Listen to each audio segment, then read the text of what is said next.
Welcome to Keto Beyond the Couch, episode 248. I'm Rachel. And I'm Joe. And we are two crazy ketos. And if you're new to our channel, welcome. Here on Two Crazy Ketos, we do different things like recipe videos and we do product reviews. We talk about various keto topics, and every Monday we go live on Keto Beyond the Couch because life exists beyond the couch. You can find us in different social media platforms like Facebook, Instagram, and Twitter. And we have a website, which is twocrazyketos.com, and that's where you're going to find all of our different recipes. Now, we do upload at least 5 new videos every single week, so make sure you subscribe to our channel. And don't forget to hit the little bell icon, and that way every single time it's Hanukkah, you'll be alerted to it. Now, I know I'm dressed pretty Santa-y today, but Hanukkah is going on right now, and we just want to wish everybody that's celebrating Hanukkah a very happy Hanukkah.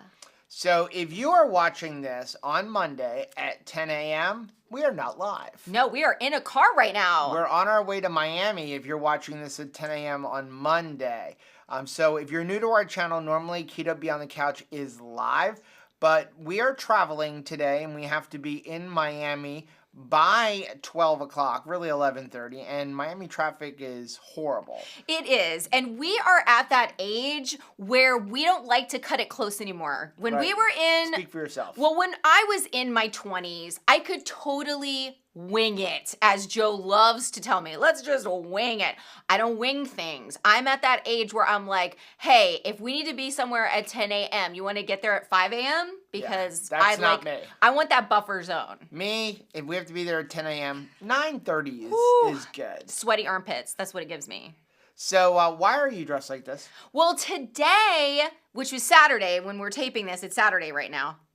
And we had a Christmas store at church. So basically what we do is provide a place for parents to come and shop for holiday gifts for their children. And we served more than 900 children with gifts today. And I love the fact that we're not presuming what a kid would want, but we are having parents come in, and for basically just $5 a child, they are able to shop a lavish amount of, I mean, we've got GoPros, there's bicycles, like all kinds of things for kids, really trendy toys, which I really appreciate. Even Stanley mugs. I saw you and I was like, oh man, Joe would like to be shopping in this store today. Even Anthony was like, I think the best thing here is a Stanley mug. I mean, he was loving it. I love my Stanley mugs. So it's really nice that we get to give back dignity. Because that's a part of the holiday season too. If you are a parent and you're struggling, and we've been there, where we were really struggling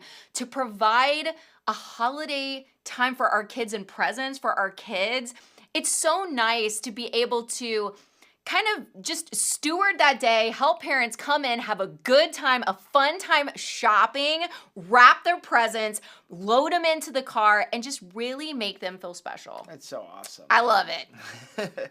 So welcome to Keto Beyond the Couch. If you are new here, Keto Beyond the Couch is all about subscribers.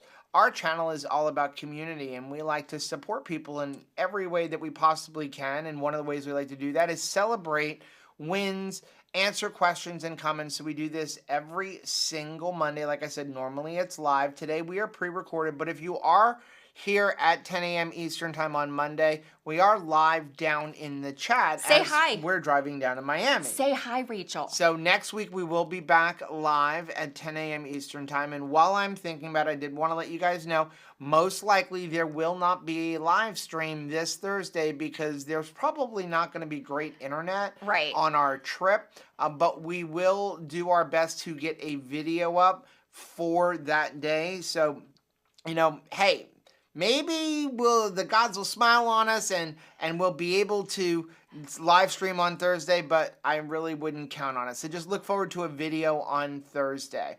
So we're going to get right into Keto Beyond the Couch. We're going to start off with our Keto College Adjunct Professor of the Week, and this was Janelle. Hey, Janelle. Janelle said, what is the truth of the situation? Not what you think is going on, but what is actually happening. This is something I've been trying to do with my daughters for a long time, to see the truth, then use it to fight the lie. Wow. This morning I was thinking about how this applies to this way of eating. Each new truth I've discovered became a weapon to destroy the lie that I believed in the past. And it's still going on now. Lie, one bite won't hurt you. Truth, I won't stop at one bite, and I'll feel physically bad for 3 days and mentally bad for giving in. I can choose to ignore the truth, but the danger there is that I might not recognize it next time I hear it. I'd rather hang on to the truth and use it to crush the lie. Janelle! That is awesome. Oh my gracious. Is this important for us to get in our spirit, really? Right. I mean, you are so right. I mean, it's the truth that sets us free. And sometimes we can be a little bit afraid to face the truth. I think sometimes in the past, I didn't want to face the truth. I wanted to believe the lie. I wanted to move forward saying just what you're saying. One bite won't hurt me. But you're right, it does. And it's not just what it does in the moment, but it's the long-term emotional damage that disordered eating and also interacting with wonky ingredients, sugars, lots of carbohydrates, what it does to me emotionally is something I just don't want to have to deal with anymore. But I have to face that truth that Janelle's talking about. I mean, and this statement right here is one of the reasons that we do not play into the if it fits your macros philosophy. Like so many people are like, well, an Oreo cookie will fit my macros.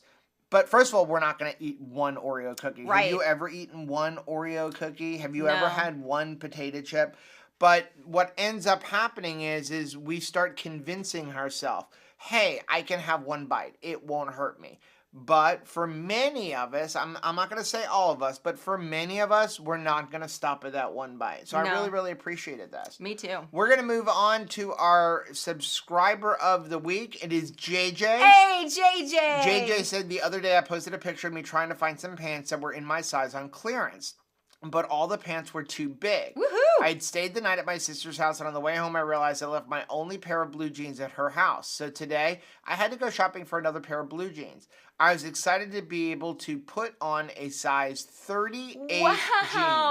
This is a size I wore when I graduated high school 30 years ago. Oh, JJ, you look so handsome. I really appreciate you taking the time to capture that victory moment and share it with us, because the fitting room used to be such a place of sorrow for me. It really was something so challenging. It was like the most claustrophobic space for me.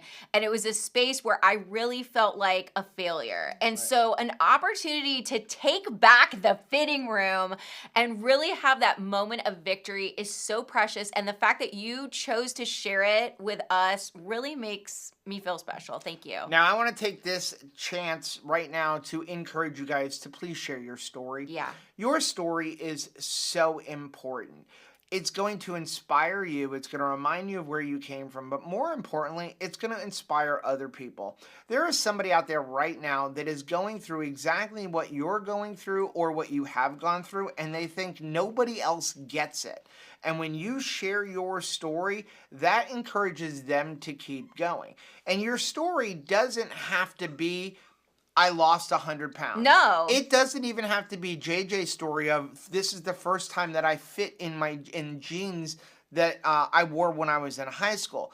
It could be as simple as something like, right now we're in the holiday season. This is the first time I went to a Christmas party without having candy. Yeah. That is a success, and that is a story you need to share. So please, please, please head over to our Mighty Networks group at members.twocrazyketos.com and put your story in. Share your picture. You never know whose life you're going to touch. You can also share it over at our Facebook family group, which the link for that is down below. We're going to take a quick fade to black and come back with comments. Do you have all of your holiday presents purchased? No. Not even close. Like, it was so funny. I saw a meme that said, my Christmas presents, like all the list is still in my thoughts and prayers. Like, it's at that level. Like, I'm still in the thinking moment. I know that I need to get my act together. I really felt that today. I was like, oh my goodness, all of these people are getting their holiday presents ready to go and even wrapped. and I am not even nearly ready. I'm making everybody's presents. I think that I'm that 3D is printing so presents. I mean, I got some other special. stuff too, but I am 3D printing presents. It is pretty nice and reminds me of some of my very favorite Christmas movies when I see you with your glasses on that's magnifying what you're working on. Because I'm old. And you're painting. Yeah. Feels like Santa's workshop in there. I do not have a steady hand. I need Beth. That's what I need. Oh my gracious, yes. Right. Super steady hands. I need to just send all of my presents to Beth. Yes. And let her paint them because she's amazing at them. Beth, it's coming your way. Hey, I wanted to mention this shirt is a shirt that we actually came out with a couple of years ago. I will leave a link for it down below. It's available on Amazon and it's on Prime.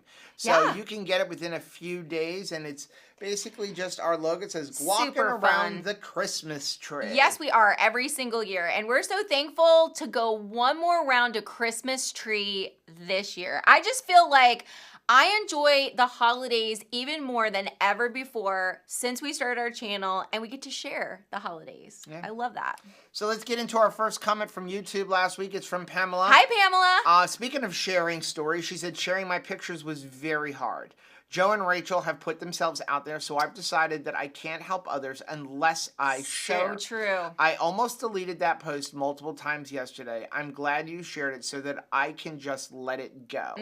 Don't cheat on keto. It is 20 times harder to get back where you already were. Pamela, thank you so much for being vulnerable. I understand. Trust me, I get it. It is hard to put yourself out there and to share it, but your bravery is going to help so many people. People need to see that it's not just us. Like, I know that we're always kind of like shaking people down for their story, because I don't want anybody to pass keto by because they don't see somebody that's in their specific season of life with some of their same circumstances. They think, well, yeah, it works for Joe and Rachel, but it doesn't work for me. Like, by Pamela sharing her story, there's somebody out there that's like, that's my person, and it's gonna click with them uniquely. So I'm really thankful for your story. Next one is from Jeanette. Hey Jeanette, watching the replay, do you guys get in and out of keto, like take small breaks in between? No. So I've lost count of how long I've been doing keto. I think we're rounding seven for you. We're approaching 7 years. And never gone off of keto. I shouldn't say that. The very first year I did keto, 2017, and that Christmas, I had the intention of, I'm going to go off of keto just a little bit for Christmas. Because when I started keto, I'll be honest, the intention was never to stay on it for the rest of my life. It was to win a bet. Well, that's kind of why I started, but I mean, what ended up happening was I got started on keto, I lost a bunch of weight, and after about 5 or 6 months, I recognized all of the health changes that were going on for me. I recognized that all of a sudden I wasn't using arthritis medication. I wasn't using Vicodin, which are painkillers that I was taking for my arthritis. I wasn't sick like I always was. I was getting through football and lacrosse season and being able to walk. And so I started going, okay, well, this is going to be more of a way of life, but I think that I can incorporate some carbs back in my life. That like, okay, I'm done with sugar. I had recognized that, and I'd recognized that I was done with bread, but I was like, you know what? Once in a while, it's not going to hurt me to have French fries and those kind of things. And so that Christmas, I'd said, okay, I am enjoying this lifestyle. And so I think what I'm going to do is I'm just going to see what happens. And I had like a quarter of a slice of pie and like 3 spoons of macaroni and cheese.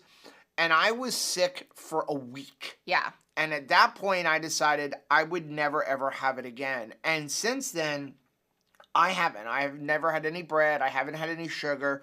Rachel, since she got started on keto, which was that following February. My Keto 2.0. Your Keto 2.0. We have just never gone off of keto. And the reason we haven't gone off of keto is 2 reasons. Number one, I really enjoy the health benefits that we have on keto. And I will say that our audience definitely keep us going. Yeah. But we were talking about this the other day. Like, even if we didn't have the channel, I would still stay keto just because of how I feel. Well, going back to our first comment, it really is the truth sets us free. Like, and I think that this is a great question because I think everybody comes to this question. And it's not going to be one time with this question. You're going to have this question a lot of times during your keto journey. I think that you're going to consider at different seasons of the year, am I going to stick to this? Or am I going to tap out for a minute? Like, is this for me forever? That is a question that everybody is going to have to face for themselves. And for us, the answer is yes, it's forever. The truth is, I cannot enjoy the metabolic brain health that I need to do what I do and really have a full life if I eat other things. Right. Joe is not going to be able to enjoy and maintain the mobility that he enjoys on keto if he goes off keto. So understanding the truth is, I cannot have this same quality of life if I choose to eat other foods, helps us make that decision to stick with keto. Yeah. Now, the other reason that we haven't gone off of keto is I don't trust myself. No. I don't trust myself to eat bread. I don't trust myself to... I was never a big sweets person, but like pasta, because I don't trust that I would stop eating it and that I would... like say, okay, this meal and I'm done. I will say this though, that keto and staying keto is much easier now than when we got started. Because when we got started, there were no keto products out there. And a lot of the keto products out there are garbage. There are some good ones though.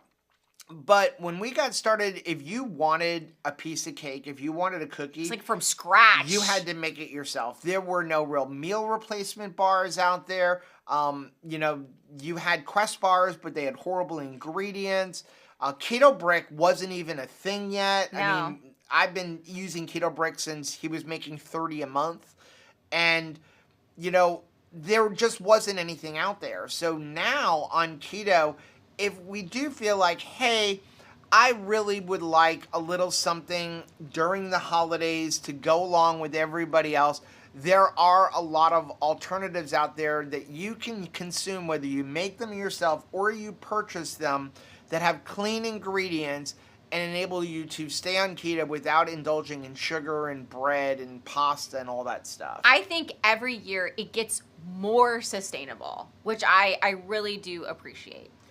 Next one is from Fawn. Hey Fawn, I had weight loss surgery and I ordered keto chow. Is there any suggestions on making that but a little less fat in it? Okay, so keto chow is super easy to make. Okay, you're gonna take your keto chow, which I don't have one here. I have one. Oh, you I have have two one. You have because two. they have the new flavors are out: peppermint and chocolate malt. Now chocolate malt's almost sold out. So what's the beauty of keto chow is you take this, you're going to mix it with about 16 to 18 ounces of water, and then you're going to add the type of fat that you want to use and the amount of fat. So we always recommend melted butter. You could also use melted tallow. You can use coconut oil. You have to melt that because it gets solid. Yeah. But you can use heavy cream, though I don't usually recommend that because it adds 3 to 4 carbs to your shake. But you can use any kind of fat source you want, and then you can use the amount. Now, there is a minimum amount. You need to put at least 10 grams of fat in there. But I'm going to say this. You don't want to lower your fat. No. You're on keto. You're talking about you've had weight loss surgery. The last thing that you want to do is start minimizing the amount of calories and fat that you're eating. You have already shrunk your stomach down. If you are not consuming enough nutrition, you're going to end up malnourished. You're going to end up probably losing your hair.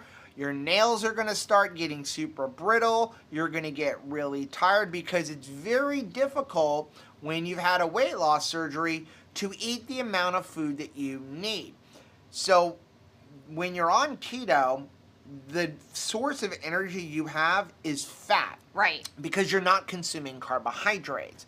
So you need to eat that fat, and the fat helps your body absorb vitamins. So please do not minimize your fat. You don't want to go down and be eating 30, 40, 50 grams of fat a day. You should be eating at least 100 to 150 grams of fat a day. We always talk about the absolute minimum amount of protein that you should be eating, anybody should be eating, is 80 to 100 grams, and that is bare minimum. And then your fat should be at least 1 gram of fat to 1 gram of protein, and probably closer to 2 grams of fat to 1 gram of protein. So even for you, if you've had a weight loss surgery, 3 keto chows really isn't enough protein for you, especially if you've had a weight loss surgery.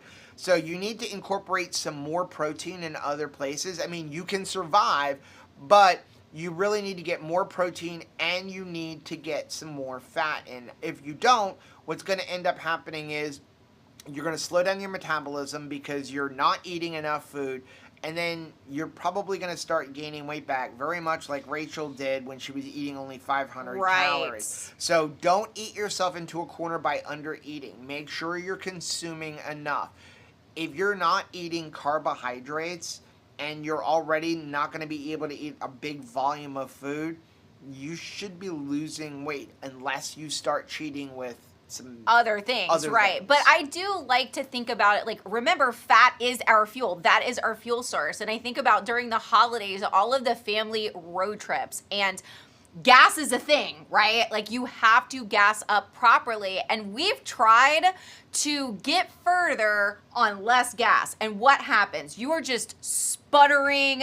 You do not feel confident about the journey. And during the holidays in particular, we've got a lot of energy requirements. Right. We're moving more. We have more things that we're doing. And the fat is the fuel that we need to fuel our bodies, to fuel our day. So yeah, I love what you're saying about how don't scrimp. Don't try to get by. Don't try to white knuckle with the least amount of fuel for your body's engine. Yeah. Now, again, yes, we have body fat on us, but your body is going to want to store that if it's not getting any fat in. So you need to find that balance where you're consuming enough fat to keep things going and still burning fat. You don't want to just eat gobs of fat, like 5 sticks of butter a day, because then it's got no reason to go to your stored body fat. But you do have to get fat. And if you're eating a lot of protein with not enough fat, there's a good chance that you'll end up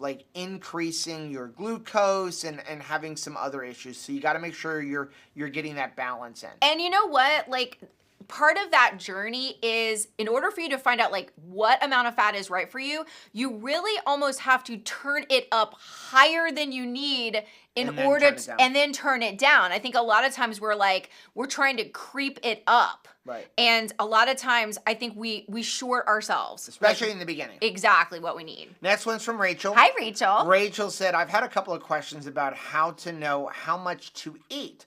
I wonder if I'm eating too little. I am not as hungry. I see Rachel eat huge amounts on your What You Eat in a Day videos, and I am blown away. As Joe spoke about the good exercise, I think he said planks, squats, push-ups, and pull-ups. What, maybe something else? Do you have a video of that? I haven't found it. Also ask Rachel about bra advice, because it is another investment and on a limited budget, just like keto ingredients. It is nice if I can avoid pitfalls. Even if you can direct me to the right videos by name or link, thanks, blessings. Thanks, Rachel. We have a lot of videos on exercising. I will be honest, we don't really exercise on video because we talked this a little while ago about putting ourselves out there.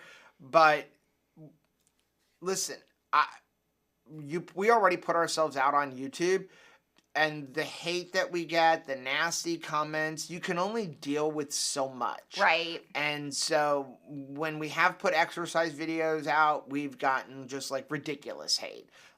You're fat, you're doing it wrong, you're gonna hurt yourself. This is an unattractive angle. Yeah, so we've kind of made the decision of, for the most part, we don't really exercise on video. It's not that we don't move, it's just that we don't do it on video. And once in a while, we will do it. Rachel did the review of the exercise bike last week. The emails. And guess what? we got nasty comments. Yeah. And they weren't like nasty comments like, why are you promoting it? It was like nasty comments like, you're riding the bicycle too wrong. You know? Emails where you're like, you're unattractive. But as far as movement, yeah, we've talked about this a lot. Here's the thing. You do not need to go to the gym for hours on hours. No. Okay. As a matter of fact, a lot of times people go to the gym for hours on hours, and most of what they're doing is cardio. Cardio is not going to help you lose weight long term. Cardio is great for your heart. It's great for your cardiovascular system. It's great for endurance. However, it's not going to help you lose weight long term because as soon as you stop, you don't have that energy going out. What you want to do is work on muscle. So here's our advice to people is you want to move every day. The moving is simple movement. Just don't sit in your chair on your couch at your desk all day. At least 30 minutes of movement every single day. It could be as much as walking around your house, like, take 3 10-minute breaks throughout the day and just move your body. If you have to go out to the mailbox to get mail, maybe your mailbox is out on the street, walk out, come back, do that 5 times before you actually come in the house. Then you want to do basic movements, at least start here, to help build muscle. We call them body weight exercises. Using your body weight, push-ups, pull-ups, planks, and squats. I cannot do a pull-up. I still can't do a pull-up. But you can do modified things. If you can't do a push-up, you can lean up against the wall like this and push away the wall. You're building muscle. And then you slowly, as you get good at that, maybe lean down on a table or on a counter until eventually you can get down on the ground. Squats are super easy. Every time you go to the bathroom, just get up and sit down like 10 to 15 times before you're finished. So, obviously finish your business first, okay? But then when you're done... Don't do it while you're going to the bathroom. You could also leverage the couch, right? Like, you could do this in between commercial breaks. The bathroom is just the easiest because you are going into, that squatting position. Yeah. So, after you're done with your business... stand up and sit down 10 to 15 times. Guess what? You just did 10 to 15 squats. Over the course of the day, you're probably going to do 50 to 100 squats. That's building your calves. It's working on your thighs. It's working on your glutes. So different things like that. And then you want to, once a week, move heavy things. You don't have to do a whole lot. Go to cleaning your house. Yeah, picking up some heavy gardening, things, moving them around. Go to Home Depot, grab a bag of rocks and take it from one section of the garden section to the other and bring it back. Do that once a week. Those are the simple things you need to do. And then eventually you can do other things, as you get more comfortable. But if you're just doing that, body weight exercises, that'll really help. You can take a broomstick and just do this. Ooh, okay? It'll wear you out. It's called invisible weights. What you want to do is start off 50 to 100 times. Here, coming out like this. Then straight up over your head and then behind your head. It's like a dumbbell, but there's no weight on it. No. And you're going to be surprised how much you start feeling that in your muscles. Joe, you could even do it with a roll of wrapping paper. Yes. That would be a great activity. Anything to move your hands and have your hands on something. While you are, you have started, wrapping those presents for the holidays. In between every single present, do 20 or 30 of those. I'm going to tell you, you're going to have spaghetti arms because it really works. And it is inexpensive. When it comes to the undergarments that you mentioned, I think your best bet is to get measured. Go to a seamstress, a tailor, get yourself properly measured. I know that they will measure you at Victoria's Secrets. It doesn't mean that you have to purchase a bra at Victoria's Secrets, but your best bet for saving money is making sure that you are buying the undergarment that fits you correctly. I think in the past, I thought, well, I'm just gonna skip that step and try to find cheap bras. Well, all I did was waste money until I actually got measured and found out what was the bra that was right for me. Now, speaking of bras, we have found that you're better off, as Rachel said, buying better undergarments. Same thing for men. It's an investment. So Rachel will go once a year to Victoria's Secret on their semi-annual sale. It's coming up. Dig through. It's the day after Christmas. Dig through the clearance bin. Find the bras that were $90 to $100 that are now $30.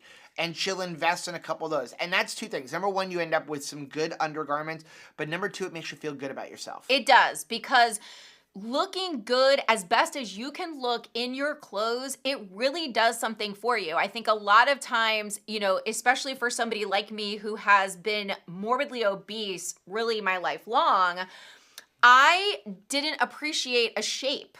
And so I always wore things that were like really big, really bulky. But part of the celebration of losing weight and getting healthy is the opportunity to wear some more form-fitting stuff. Now, I'm not talking about like, okay, I've lost 10 pounds like Daisy Dukes it is. Like, I'm saying that finding your figure is a really nice investment of your energy. It's going to make you feel good.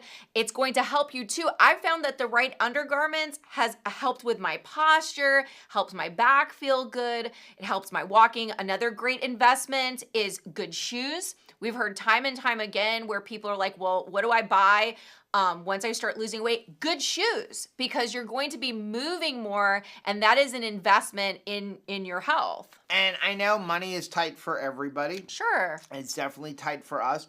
But one thing if you're new to keto, you will start noticing is you're not probably spending as much money on medicine, stuff that you were before. Medicines, over-the-counter, prescription medications, simple things that we were wasting money on that we don't even realize until you stop using it. Like, I bought a Starbucks every single day for $6. Those kind of things. Like buying cases of soda, potato chips. So all you do is just take the money that you were spending on the junk food and put it into whatever you need, whether it be undergarments or new shoes or better food. Now, finally, before we move on, I did want to just talk about your food. Without you telling us what you're eating, it's kind of hard to tell you if you are under eating. But I will say this. Most people, when they come to keto, undereat.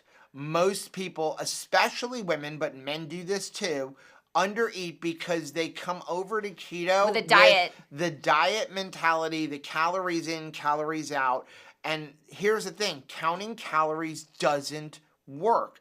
If it worked, Rachel would not have gained 70 pounds eating 500 calories. Right. The model of eat less, move more does not work when you're looking at counting calories. Why? Because a calorie is not a calorie is not a calorie. There is a difference between 100 calories of protein and 100 calories of Oreos.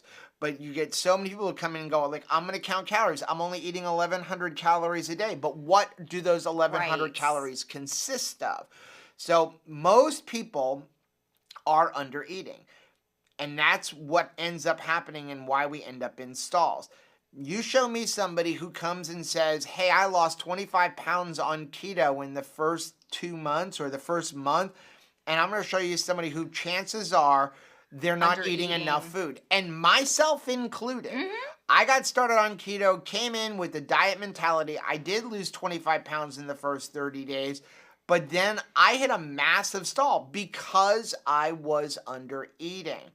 For the most part, nobody should be eating under 1,600 to 1,800 calories, but you will find a lot of people, especially women, Rachel was one of them, eating 1,200 or 1,300 calories, and that's just not enough food. I was just thinking when we were talking about like money and money savings, even our stockings look different, and the way we spend money for things like that is different. Do you remember your stocking was filled with things like Tums, Rolaids, like we would have, I actually can remember getting Advil in my stocking. It was funny, but there was a lot of over-the-counter medicine that was like, hey, congratulations, here's Allegra, here's Claritin, because we had so many things wrong with our body because we were giving our body so much inflammatory food that we were having to treat the symptoms of our eating, basically. Right. So it's interesting to me how much money that we have saved on things I didn't want to buy in the first place. Right. Now I have money when we are making, our stockings up. There's fun stuff in there, like beef sticks. Now, we're going to leave you with this on the calories. For people who might be keyboard warriors right now going, no, I'm supposed to eat 1,300 to 1,400 calories a day. Our 1-year-old granddaughter, Peyton, eats more than 1,500 to 2,000 calories a day. Do we really think that we should be eating less than a 1-year-old? She's 23 pounds. Right. Are you 23 pounds? And now all of a sudden she's slimming down because she's moving, you know, and that's what babies do. They store it up, and then the second they start crawling and walking, they become these sticks. But if she is eating that much, don't eat like a 23-pound us person. as adults should be eating more than that. That's right. I mean, the bottom line is I think Texas State Brazil and the other all-you-can-eat steakhouses are rethinking their policy of children under 2 eat when free when she goes in there. Seriously, that girl can put some beef down. Next one is from Joyce. Hey, Joyce. What about sugar alcohols? Yay or nay? We are fine with sugar alcohols with a little disclaimer. Okay. First of all, my favorite alternative sweetener when it comes to baking is actually allulose. So allulose is not a sugar alcohol. It is actually a rare form of sugar. You will also see people go, well, allulose comes from corn. All of the sugar alcohols come from corn. And it's not the same thing as eating corn, okay? You do want to find non-GMO versions of the sugar alcohols. You want to find non-GMO erythritol, non-GMO allulose, because corn is one of the biggest GMO crops out there. So you do want to find non-GMO. But the thing with sugar alcohols, many of them will cause some gastric distress. Yes. And it could be a lot. Bathroom pyrotechnics. So erythritol, for many people, actually most people, causes gastric distress, bloating, makes you just not feel good, makes you go to the bathroom. It's got a really bad cooling effect for most people. Xylitol is not 0 on the glycemic index. It's actually 13. And it will cause insulin effects, insulin rises, although anything you put in your mouth will cause an insulin rise. Also, xylitol is deadly for dogs, so if you have dogs, put it on a high shelf. Make sure you're putting it where they can't get it. You know, if you're making a cookie that's got xylitol, make sure that doesn't hit the ground because it'll kill your dog. Then there's a lot of sugar alcohols that aren't very good for you, like maltitol, sorbitol. And it's a shame that they're allowed to put these things into products for diabetics. Yeah. Because it does cause glucose spikes, but it's the slower acting, so they can get away with it, but they will cause massive bathroom pyrotechnics. Allulose, on the other hand, is a rare form of sugar. It will never be listed as a sugar alcohol. Most labels will actually have this much added allulose somewhere on the side of the label. Separate breakout. Allulose is really interesting because allulose is actually, more and more studies are finding that will lower your glucose. Now, that doesn't mean go and just eat gobs of allulose. Okay, we don't eat allulose to offset the fact that we just ate something that we shouldn't eat. Okay, that's not the game plan. But it's got some good health benefits. The only problem with allulose is it's only 70% as sweet as sugar. So you usually have to mix in something else, like some liquid stevia or liquid sucralose to kind of up the sweetness. This is why we are firm believers in counting total carbs. So you'll hear people, if you're new, say net carbs. You don't have to count the sugar alcohols. You have to count the sugar alcohols. They'll say you don't have to count the fiber. If the fiber isn't in a vegetable that God made, you have to count the fiber because your body is doing something with it. Right. Erythritol, if you're getting bloated, your body's doing something with it, okay? And at the end of the day, if your body doesn't use it for fuel, what's the worst that happens? You ate less carbs than you thought you did, okay? That's the worst thing that's going to happen. But when you count a total carb, what ends up happening is you can't overdo it. So I'd rather you eat 30 total carbs and say, I'm going to eat a mug cake that's got allulose in it or a mug cake that's got erythritol in it. I'd rather you do that and count it than go, well, it's got 25 grams of erythritol in it, so I can eat 6 of them. Right, only 2 net carbs. We were talking about this just this week while we were camping, that really net carbs is the Weight Watchers, like it's the equivalent of the Weight Watchers 0 points food. It doesn't work. That is the game that you're trying to play. And if you've ever been on Weight Watchers, you know what I'm talking about, like a 0 points food. I even remember doing the cabbage soup diet. Any other cabbage soup diet fans out there? And they would say, you can drink this soup and it's like it's not even happening. Well, what would I do with that as somebody that was, really had issues with food? I would drink a stock pot of that soup because they said nothing is happening. It's 0 points. And I think a lot of people are getting into the weeds on keto because they are treating net carbs as if it's 0 points. There's stuff happening. And if you really want to be successful, if you are passionate about losing weight and getting healthy, count total carbs for yourself. It's not because we want to be right on this issue. It's because I don't want you to be frustrated like we have been frustrated in the past. Now, years ago, even though net carbs is a made-up thing, it's made up by the food industry to sell you products. Years ago, like I said, there weren't really a lot of products out there. It was like broccoli. And so if you want to take the fiber out on your broccoli, have at it. Broccoli's not what got us fat. Broccoli's not what got us sick. Okay? But it was Brussels sprouts. If you're buying products, like that's where you need to count it all. Do not trust a label that says, hey, it's got 14 grams of fiber, like we're talking about things like the keto-friendly breads, or it's got 35 grams of sugar alcohol, because you're going to derail yourself. Years ago, that stuff didn't exist. They didn't have all of these soluble corn fiber products and everything else. So what's happened is more people have gotten on keto. The food industry is like, hey, how do we make money out of this? Let's make products. We'll pump it full of fiber. We'll use really bad sugar alcohols like sorbitol and maltitol. We'll tell you, look, it's got 15 grams of sugar alcohols, and they'll eat it. And then what happens is we eat these products like the coconut clusters that they sell in Costco that has like sugar in it. And then they tell you there's 2 net carbs. People buy it and then go, keto doesn't work. Well, that's because you're doing keto wrong. Right. Okay? Yeah. Let's take a quick fade to black and come back with more comments. What is your favorite holiday song? What's playing on repeat for you?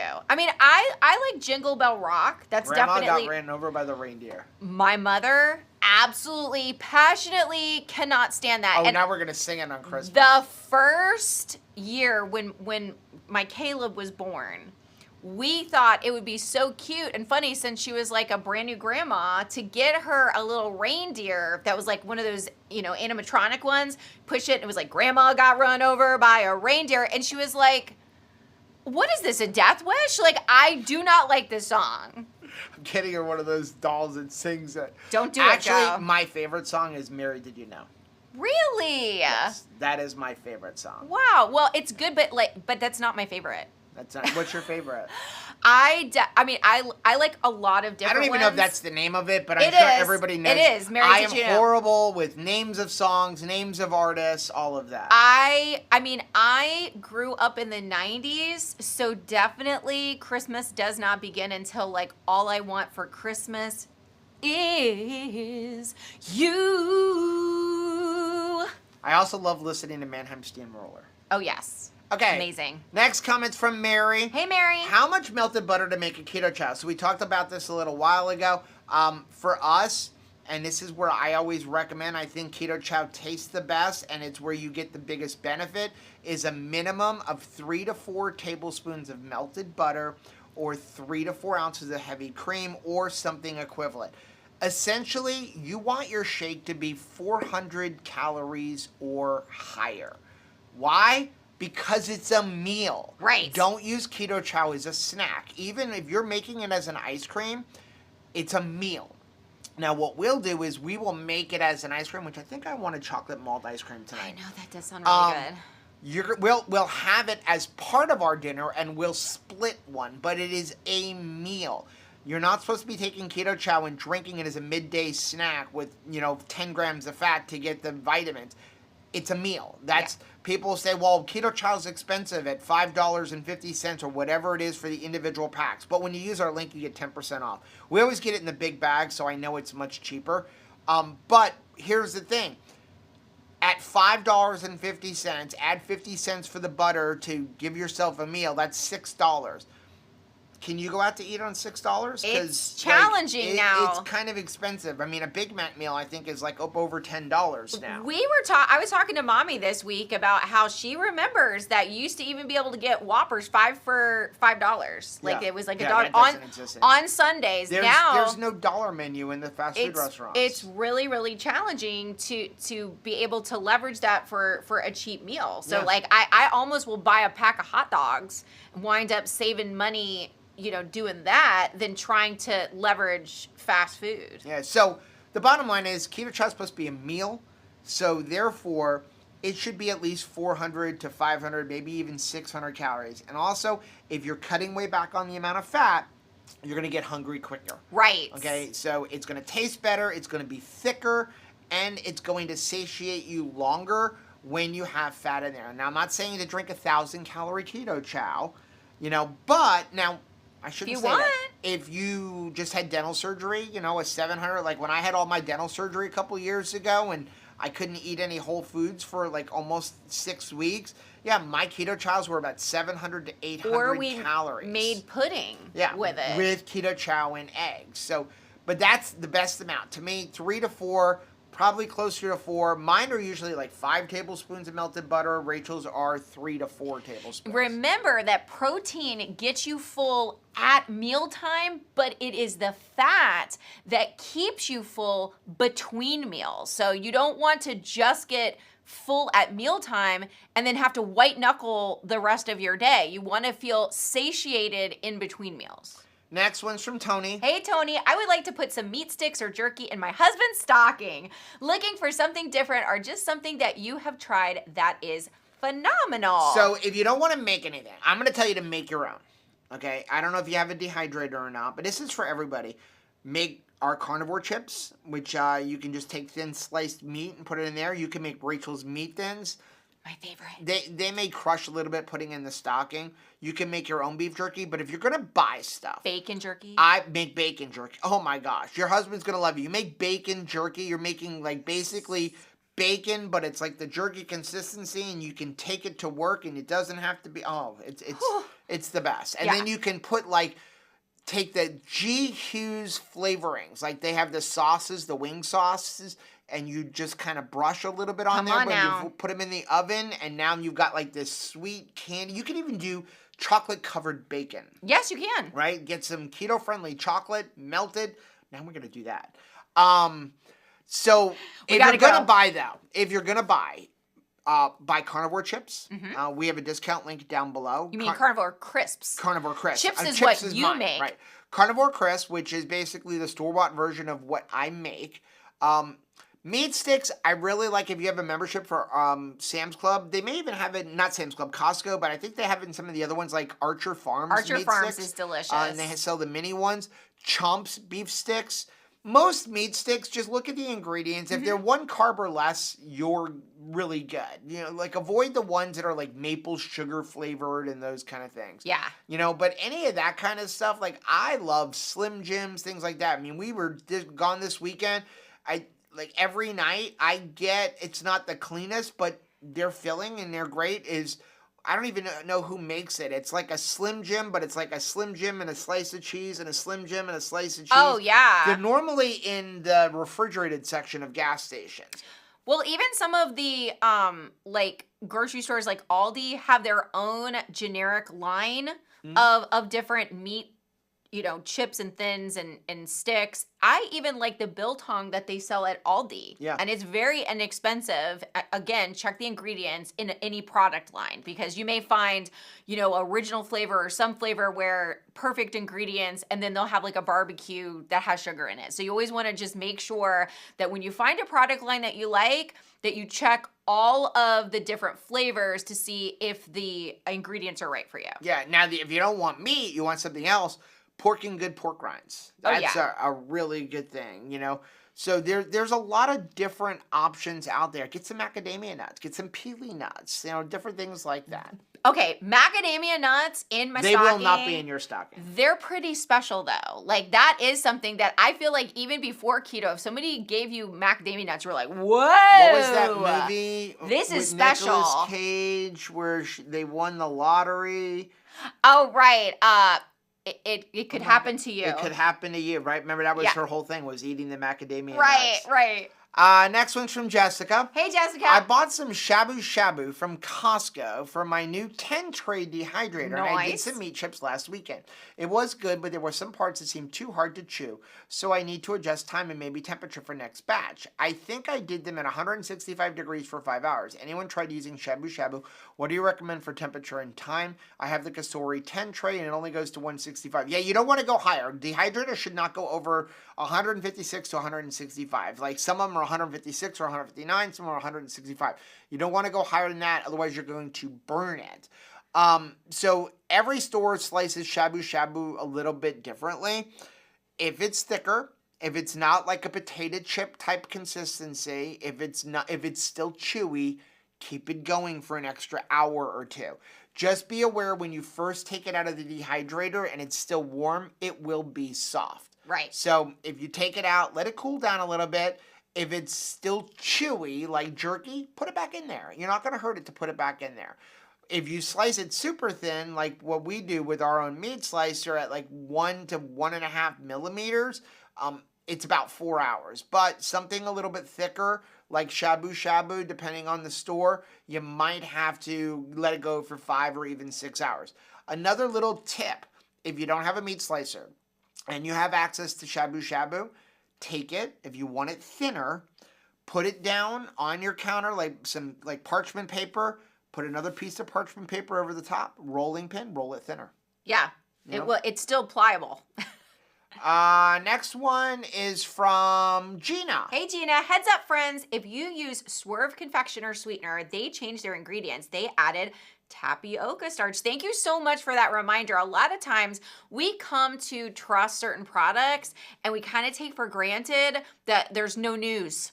Yep. But sometimes there is news. So anytime that you're grocery shopping, just take that extra second. It's a good practice to have no matter what you're buying. You know, when we are buying dairy stuff, meat, what do? We take a moment and we check the expiration date to make sure that we're not getting something that's past its prime. Like I'm sure you've gone to the grocery store and been like, ugh, this meat is already like, I got to use it in the parking lot, or it's already gone past and you have to alert a grocer that, hey, this is past its prime.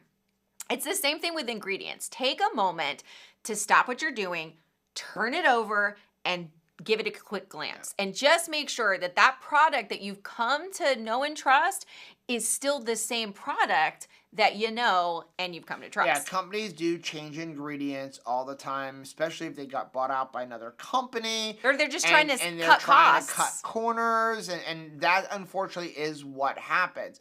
Sometimes you're actually going to see nutrition labels change, and a lot of times that's not even because of, you have an instance of like them changing the ingredients, but it's like maybe they're being more honest or less honest. Right. Because they're allowed to be off by up to 20%. So it's just always a good idea to check on those kind of things.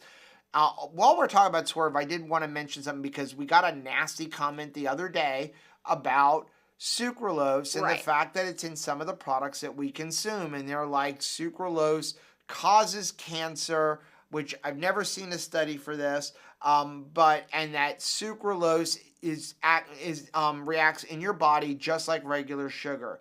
That is not true. In fact, I said to the person, "Can you please show me this study so that I can inform myself better?" And of course, they didn't answer. But I want people to, when you're looking at labels, don't confuse Swerve with sucralose.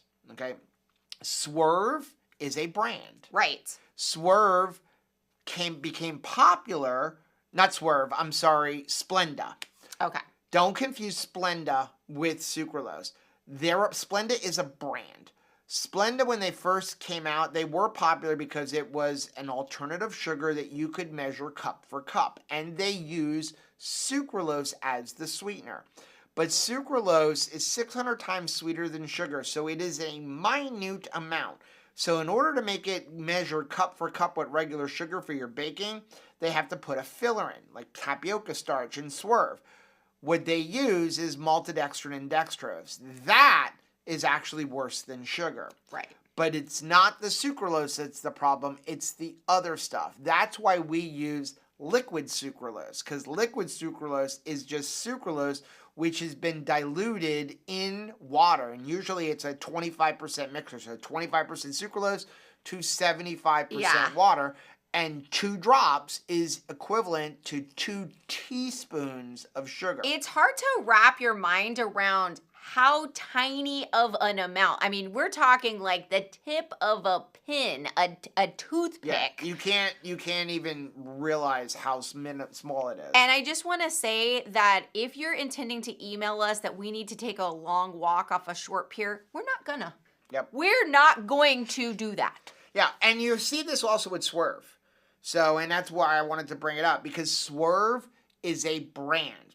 When they first came out, Swerve was erythritol, but now they have a lot of different products out there. They have erythritol in monk fruit. They have erythritol confectioners. I've seen Swerve with like stevia in it. So always look at the ingredients. Don't just say Swerve, because they even have baking products and stuff. So make sure you look at all of the ingredients. It's like Xerox. I used to actually use Xerox as a verb. I'd be like, I'm going to Xerox these things. But they're a company, and it's like there's copy paper. You could have like a Xerox brand of a copy machine. But I absolutely just implemented it as it was the verb. Right. Like I created a new word to use. Yep. Next one's from Sheila. Hey, Sheila. Am I totally weird? No, I'm totally weird. I eat 1 to 2 meals a day plus my coffee fix. I eat until I'm very full, but I feel the strongest and most comfortable when I let my hunger hover at a steady 3. Okay. Just a bit hungry most of the time. That's not bad, but make sure you're eating enough food. One thing I wanted to caution, you say you're eating 1 or 2 meals a day. I strongly want to encourage people, especially women, to not Omad. Okay, Omad will really affect a woman's hormones. Dr. Mindy Peltz just had a great video about this. So the biggest problem with Omad goes back to even what we had talked about earlier in today's video with it's almost impossible to get all the nutrition that you need in a single meal. Yeah. Like even Rachel has a hard time consuming all of the food that she needs in a single meal. And this girl can eat. I can put it away, but yeah, and you're talking about having to eat 1,500 to 2,000 calories in a single meal. Well, and we hear from a lot of people who are trying to combine fasting and Omad. So they're trying to say like, hey, I'm going to eat 2 days worth of food in a single meal. Right. Well, if you're like, I can't even eat 1 day's worth of food in a single meal, or you look at what I'm eating and you're like, gosh, that's a lot. I would never be able to eat that much food. Then definitely be careful when it comes to OMADing and intermittent fasting with like giant fasting windows.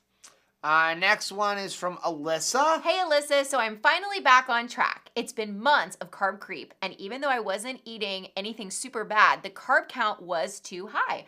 Thanksgiving and post-Thanksgiving have been a different story. I had forgotten over the last months how it feels to be content and not food seeking. I really don't know how I got back on track, if I am being honest. One thing is that I just didn't have anything tempting in the house. Then when I got a sweet craving, I went for something middle of the road. Not a jacked up amount of carbs, but not the best thing either. So I'd eat straight from the tub of strawberry cream cheese, but hey, it wasn't a tub of icing. And even the whole container only had 35 grams of carbs. Today, the only carbs I had was one small block of dark chocolate with a total of 16 grams of carbs. My energy has been so much better the last couple of days, and it hasn't been a struggle to stay on keto finally. I know how she got back on track. How do you think? Because last week, she actually was talking about that, like, I don't know what to do. She got back on track because she watches Two Crazy Ketos. That must be and it. because we have an amazing community Yes. that encourages her. I- and I'm really proud of you, Alyssa, because I am this is too. exactly how you do it. Like, people are like, how do I get back on track? Just get back on track. Well, and I think that it is a great idea to leverage the holiday season. We're busy. You know, a lot of times if we are tracking super hard, we can sometimes like eat or create snacks or try to get in extra total carbs that we feel is owed to us because we've assigned ourselves this much. And because you are tracking and you're focused on it, you're making sure you get it. And yet in the holiday season, you can be very busy and you can just suffice on a couple of ground burger patties, maybe some hot dogs, like things that are on the go that may have way less carbs than you would consume if you had so much eyes on it and your focus was on, getting all of your macros in. I mean, we just spent 5 days camping up in Orlando. We went to theme parks for a couple days. We really ate one meal the whole time. We took Rachel's mom to the horseshoe, Diamond Horseshoe. The Diamond Horseshoe. Okay, we'd never been there, and it's an all you care to enjoy, and we wanted to see like how keto can you make it. But I know people actually messaged, did you guys film your food? Here's what I ate. We're busy. We're at, Disney. We're doing some work. I'm not super hungry. It's the holidays. I ate lunch meat. Yeah, same. We went to Aldi and we got lunch meat. And I took a couple slices of turkey, a couple slices of salami. I did have cheese, Swiss cheese. Not too much, though. I was Not very proud of you. One slice of cheese. And then I made a couple of roll-ups, and we had that and hot dogs. What was nice was I was really proud of you. And I was full. Yeah, we felt great. We didn't eat during the day. Most of the time, my mouth was just agape at all of the holiday decorations and like singing the songs and enjoying all the shows and things like that. So we were just, instead of eating, we were in wonderment of like how awesome it is. But I thought it was really cool that you did buy Swiss cheese, which instantly made sure that I did not consume any cheese because Swiss cheese.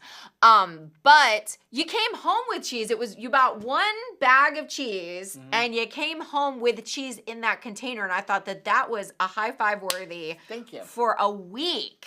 A week with cheese. Next one's from Renee. Hey, Renee. Getting back to being myself, my keto journey 2.0. I want to be the Spitfire that I was, not the crabby slug that I've become.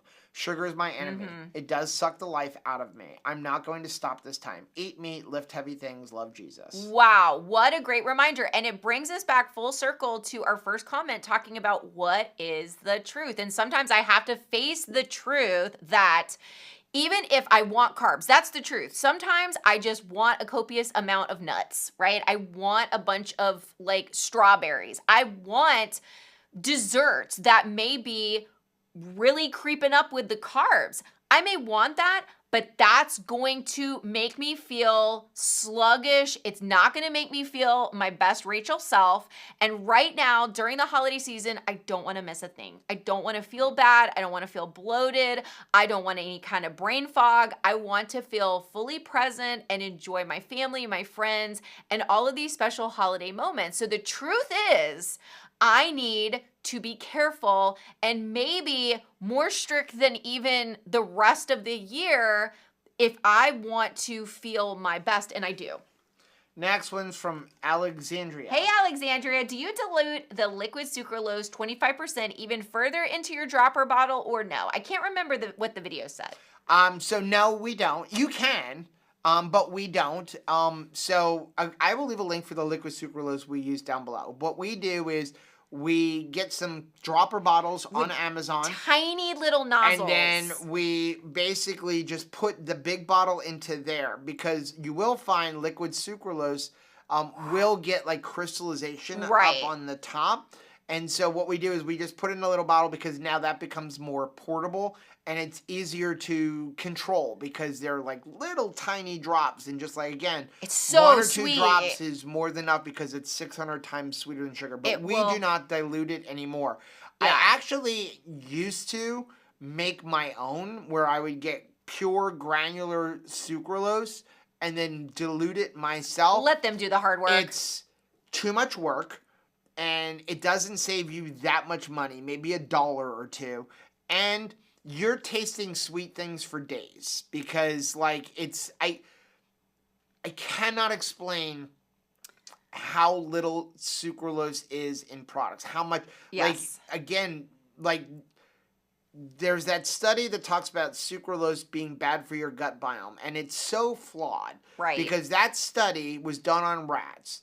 Number one problem, we're not rats. You dirty rat. Number two, the rats were not fed a keto ketogenic right. diet. Yeah. Number three, they were giving those rats more sucralose in a day than most of us will consume over 6 months. Yeah. And they were giving that to them every day.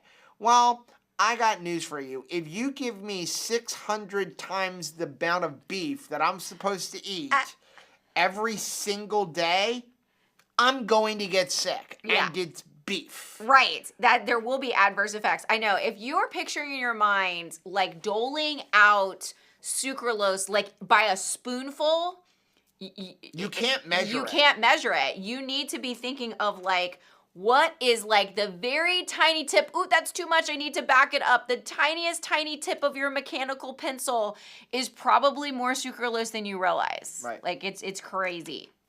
Next one is from Adrian. Hey, Adrian. 31 days until we arrive in Florida for the 2KK getaway cruise.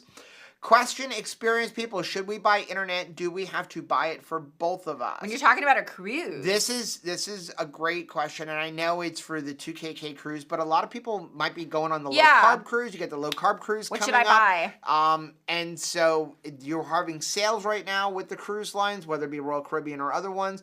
And so here's the thing, and we're actually taking our kids on a family cruise before they all get too old and leave. We're trapping them on a boat. We're trapping them on a boat. So that's in a few months. But they were like, oh, I don't want to spend the money on the internet. And I'm like, here's the thing. You cannot use your phone on the ship. When you get on that ship, you need to make sure you put your phone in airplane mode or you're going to come home to thousands of dollars of bills. Exactly.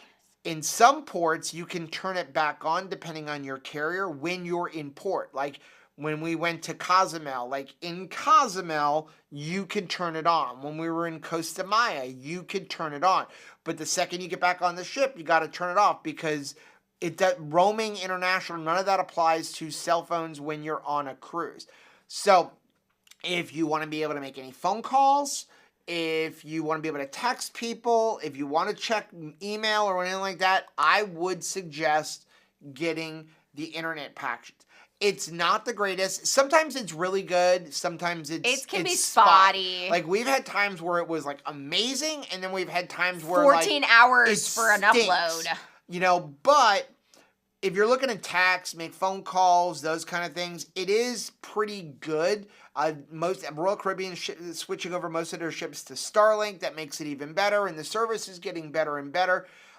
Do you both need it? No. It just, when you do it, you get it per device. And then you can have it where only one device, maybe if you're going with your husband, and you can say like, okay, we'll take one phone, we'll put the other phone like in the, in the cabin, in the safe, and we'll just have the one phone with service on. You can do that. They do give bigger discounts when you do multiple devices. So what we do, this is a little cruise hack for you. So what we do is, we're together in a cabin. I get a device and Rachel gets a device, and now you pay whatever it is. And I think right now, like the sale is like 25% off. Or I can get 2 devices and Rachel gets none, and now the discount goes up to 35%. Now we each have a device, but it's just both under my account. The more devices you have, the better you get. Like, so our family cruise, if you got 4 devices, you got 55% off. So guess what I did? My boys wanted internet. So I said to him, I'll get all 4 devices on my name. You pay me. And now everybody saves money. Because instead of spending $19 a person for our internet device, we each only paid $10. Big savings. Per day, obviously. But it really comes down to, what do you want? Do you want to be completely disconnected? You don't need it. I was going to say, we completely give you permission. Like, if you need a permission slip for this, like, if you want to just be totally unreachable on a cruise, like, you should be able to do that. Yep. Now, Royal Caribbean does have like their own app, so you will need a phone on the ship. Okay, you do need to have your phone on the ship because you're going to need it just to get on the ship.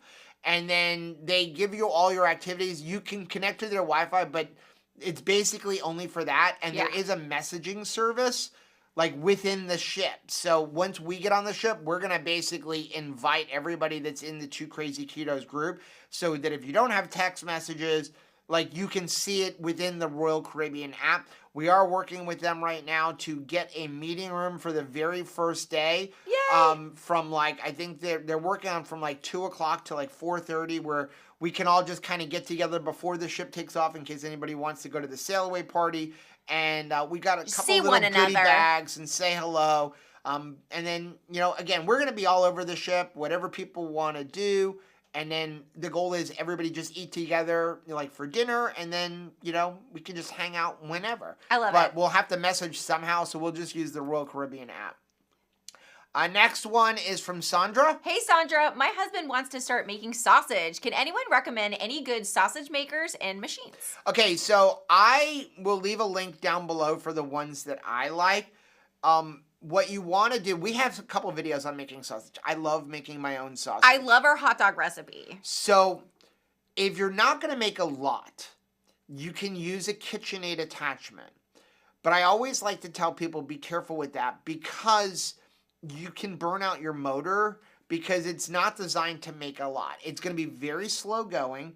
You're going to have to grind it several times. And the key to making sausage is keeping everything cold. So you're going to have to grind it, put it in the freezer for probably an hour or so, regrind it, put it back in the freezer for an hour or so. It's tedious. Because if you take too long to grind it and it warms up, you end up with like a protein mess. And I take too long to do everything. So I like good food grinders and good sausage stuffers. The KitchenAid, again, will stuff sausage, but it's just a lot more work. And if you're doing a lot, you could burn out your machine. So I use like the Walton manual sausage stuffer. They're not very expensive. I'll leave a link for it down below. And then we have a food grinder we got from Meet Your Maker. But I'll leave a link for one of those videos as well as the things that I use. Next one is from Ann. Hey Ann, I ate a small Dairy Queen sundae and my body is reacting poorly. The sweet taste is not worth the issues. All in all, I'm glad to report it didn't taste as good as my memory thought it would. That's really great to share, Ann. I won't make that choice again. So many better alternatives. But I appreciate the fact that you've reported back from trying that, Ann, and like being vulnerable enough to share that. And you know what I'm going to do with that information? I'm going to learn from it instead of trying to repeat it. I think sometimes we see people that say, hey, this does not work. This is going to cause problems. And sometimes our response can be, well, let me see if it's that case for me. But I do not want to fall down the same hole that somebody's already reported. This is a pothole. This will hurt you. You will have to recover from this. So I think it's better to learn from one another. And I think that's another reason why the keto community is vital to success, right? Is being able to share this and learn from one another. Next one's from Aaron. Hey, Aaron, or Matt. Has anyone ever tried products from Genius Gourmet? I'm looking at the ingredients. It's lots of milk proteins along with, I think, not horrible oils like palm, peanut, shea, and erythritol sucralose sweeteners. Okay, so Genius Gourmet is a company that I love and hate. I know. So inconsistency. And they're very inconsistent. Yeah. And that's what I don't like about them. They have some bars that they sell in Costco, which I don't even know if they sell in Costco anymore. Really It's nice. in a white label. They used to have like a chocolate fudge and a peanut butter chocolate one.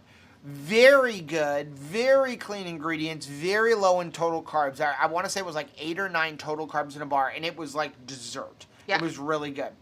Then they started putting these like crispy puff rice ones in Costco. Totally different. Horrible ingredients. It's got like rice puffs in it, and you're gonna look at the carbs and be like, oh, not so bad, because it's like 14 carbs, but there's like modified wheat starch and stuff like that in it. Yeah. Then they have their chips, which I think are actually pretty good. And they have some, like, peanut oil is, like, not the greatest oil in the world, but if it's a once-in-a-blue-moon thing, I'm okay with it. Palm oil, so long as it is sustainably sourced, is actually a good oil. It's like having coconut oil. And then, of course, your erythritol and your sucralose. So the key with Genius Gourmet is Check the label. check the ingredients, because just because it's Genius Gourmet, they have like one line that's great, two lines that's great, and then they have a few other lines that are just horrible. But for they're keto. like the poster advertisement for why you have to check labels for everything in a product line because it's so inconsistent. Last one's from Alyssa. Hey, Alicia. Perfect representation of my life. When eating the standard American diet after being keto for over 2 months, I am at such peace inside and out. Living a real life ketovore. On the surface, cool as a cucumber. On the inside, I'm a squirrel in traffic. Oh my gosh, I think that would be my motto as well. Because thank you for sharing that. That is so fun.